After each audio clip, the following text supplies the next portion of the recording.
Greetings, Dr. Cathie here, your social research scientist and redemptive change agent, covering the world of creditworthiness, that is, credit scoring systems and financial wellness, and its impact on individuals, families, and society, with a passion to make a difference in this and future generations. I've introduced the definition of creditworthiness as offered through the lens of financial institutions and lenders. Speaking, defined as how worthy or trustworthy one is to receive new credit. This assessment is based on how likely it is that a person will default or fail to pay on debt obligations. However, creditworthiness is much more than lenders and service providers seeing people through the lens of their credit score. In this series on creditworthiness and well being, we are looking at four types of well being: subjective, objective, financial, and well being in population groups. Now, population group or groups to which a person belongs based on one or more common factors, such as age, gender, race, ethnicity, religion, or geographic location. In a recent 2024 literature review, well being was categorized and understood within the context of psychological indicators, social contexts and relationships, health, standards of living, spirituality, and several other categories. Well being has also been defined as the health, happiness, and fortunes of a person or group, state of being free from illness or injury, and the state of being happy, satisfied, or content. This is a lot of information, but to simplify, well being is actually an interdisciplinary field of study that has different emphasis and interrelated implications in psychology, health, economics, public policy, and society, all expressed using the lens through which one is focused. Recently, researchers identified multiple well being dimensions: mental or physical, social, psychosocial, spiritual, personal, functioning, and financial. Psychosocial refers to the interaction of a person's individual thoughts and behavior and interaction with society. Our behavior and how we think about things, our mental activities, significantly influence how we interact with and our attitudes toward one another within the family, workplace, and society. Now, here's the thing: individual psychosocial needs and behaviors directly influence one's credit worthiness.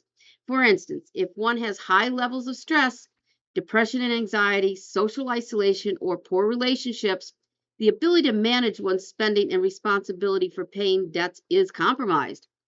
As comparison, for example, for stress management, people may choose to engage in journaling, prayer, or meditation, exercise. In the world of credit worthiness, solutions include financial education and the support of community-based wraparound services, which we'll dive more into in another video. In this introductory video, I'm emphasizing the general overall concept of well-being, which provides the context for this series on the four types of well-being. So, you see, for our context, we need to describe what well-being means within the world of creditworthiness. Why do we care? Because this is an important concept for individuals, households, and society. Ultimately, understanding these contexts can help inform or familiarize financial institutions of opportunities and interventions to improve financial well-being for you, for me, from consumers across a wide variety of income levels and demographics and economic and socio-cultural circumstances. Now, by socio-cultural, I mean the habits, the traditions, the beliefs of which I described a moment ago. So, financial well-being are factors that refer to having enough financial resources to live comfortably, such as having adequate and stable housing, food, clothing, appropriate for the environment in which one lives, of course. One author, S. Zhu, defined financial well-being as feeling financially free from anxiety, being healthy, and feeling happy based on one's financial circumstances. Now that we understand the general concept of well-being, let's conclude with a brief definition of the types that are highlighted in this series. Financial well-being is simply a positive or favorable financial condition that has subjective, personal, and objective circumstances. Subjective well-being, personal satisfaction, how satisfying I am with my financial situation.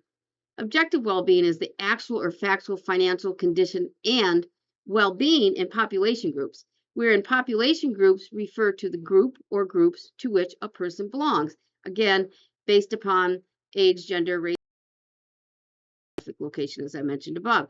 Because well-being has an structure, it makes sense that any solution that addresses creditworthiness and well-being includes a comprehensive restoration and financial education solution.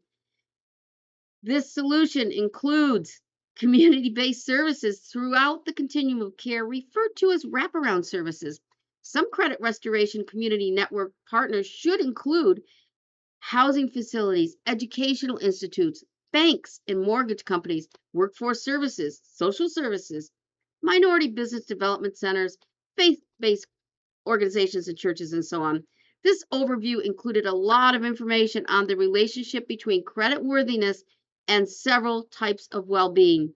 Positive well being is essential to healthy human and societal flourishing. So, I appreciate you taking a few minutes to become familiar with the importance of well-being and the world of creditworthiness. Stay tuned for the upcoming introduction to the critical opening relationship between well-being and poverty. For joining me.